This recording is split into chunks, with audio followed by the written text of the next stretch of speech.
बिस्मिल्लाहिर्रहमानिर्रहीम। अस्सलाम वालेकुम। अल्लाह ताला के फजल व करम और शुक्र के साथ मैं बिल्कुल ठीक हूँ और उम्मीद करता हूँ कि आप दोस्त भी बिल्कुल खैरियत से होंगे।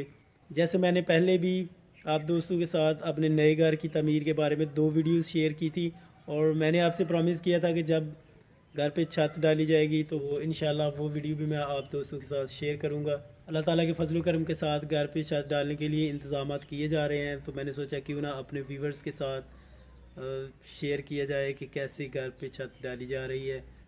तो चलिए देखते हैं।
चार बजर पानी दो चार पैनी है चार पानी बजरी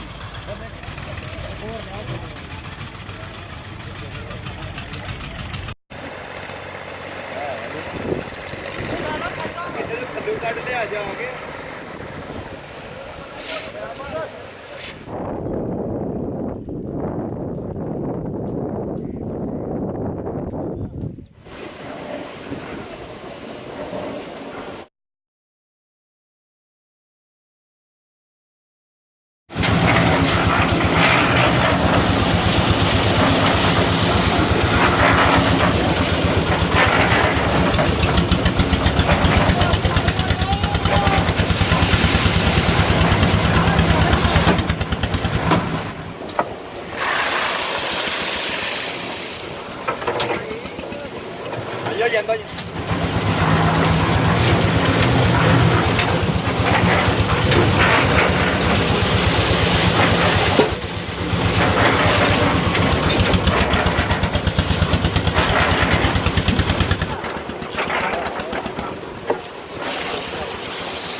ਮਾਰੀ ਹੋ ਬਾ ਸਾਹਮਣੇ ਹੋ ਕੇ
ਵੀਰ ਭਰਾ ਲੈ ਕੇ ਭਈਏ ਲੋ ਅੱਡਾ ਮਾਲਾ ਆਪਰ ਦੇ ਕੱਢੀ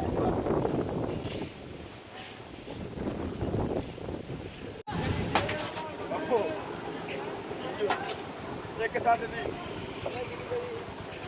190 ਦੀ ਭਈਏ ਇੱਕ ਵਾਰ ਫੇਰ ਆਈ ਦੋੜ ਕੇ ਲੋ ਅਸਪਰਾ ਗੱਡੀ ਦਾ ਬਰਾਏ ਕੋਰੇ